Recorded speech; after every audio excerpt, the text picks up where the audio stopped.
अरे अनु सर आ गए, paper analysis पूछ लेते फिजिक्स का, सब बताइए।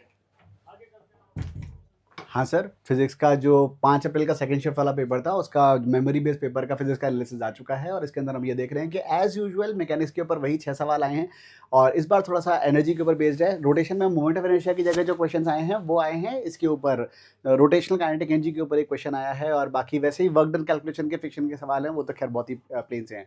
इलेक्ट्रोडायनामिक्स में अगर हम देखते हैं तो 2 सिंपल सर्किट्स को सॉल्व करने के क्वेश्चंस थे।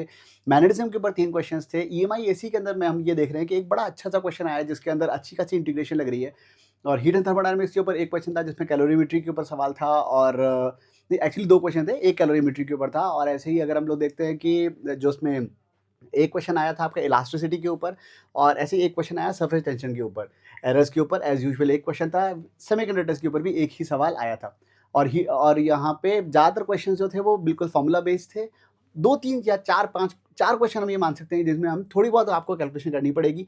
एरर वाले सवाल में थोड़ा-सा ट्रिकी था कि उन्होंने बजाय फ्रैक्शनल एरर के सीधे-सीधे मैक्सिमम एरर डेल्टा आर पूछ लिया बजाय डेल्टा आर बाय आर पूछने के। और बाकी तो पेपर वैसा ही था, तो इसलिए मेरा तो आपसे यही अनुरोध है कि आप आने वाले शिफ्ट्स के अंदर सारे के सारे फॉर्मूले अच्छे से पढ़ के जाएँ and make sure that you revise all the concept at least brush up करके जाएँ सारे के सारे कांसेप्ट ताकि आपको कोई भी दिक्कत ना आए। और नीचे कमेंट सेक्शन में मुझे लिख के बताना कि तुम्हारे जो है अगर तुम आज पेपर देकर आए हो तो फिज़िक्स में कितना स्कोर आ रहा है।